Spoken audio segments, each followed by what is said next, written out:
সামান্য অল্প একটু তেল দিয়ে দেবো, শিমগুলো দিয়ে দেবো,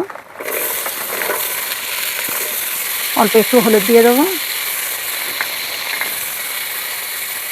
অল্প একটু লবণ দিয়ে দেবো,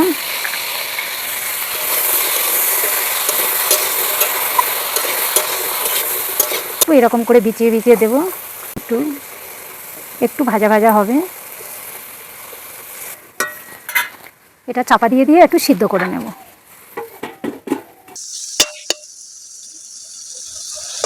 আমার সিদ্ধ হয়ে গেছে, আমি এগুলো বেটে নেব। এটা একদম জল থাকলে হবে না, জল আমি কড়াই শুকিয়ে নিয়েছি, এটা আমি শিলে বেটে নেব।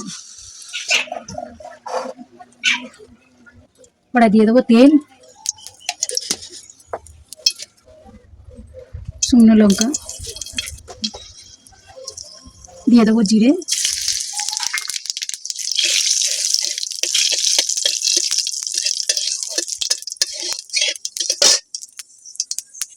দিয়ে দেবো কুচানো পেঁয়াজ,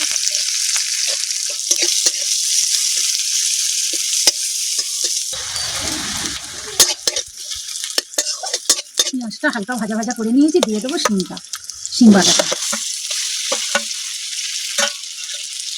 ভালো করে কষিয়ে নেবো নেড়ে চেড়ে।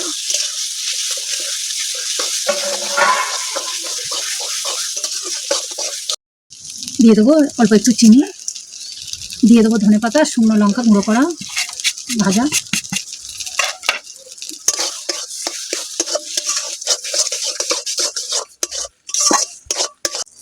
কড়া গায়ে যখনই এরকম উঠে ছেড়ে আসবে তখন এটা বুঝতে হবে এটা হয়ে গেছে।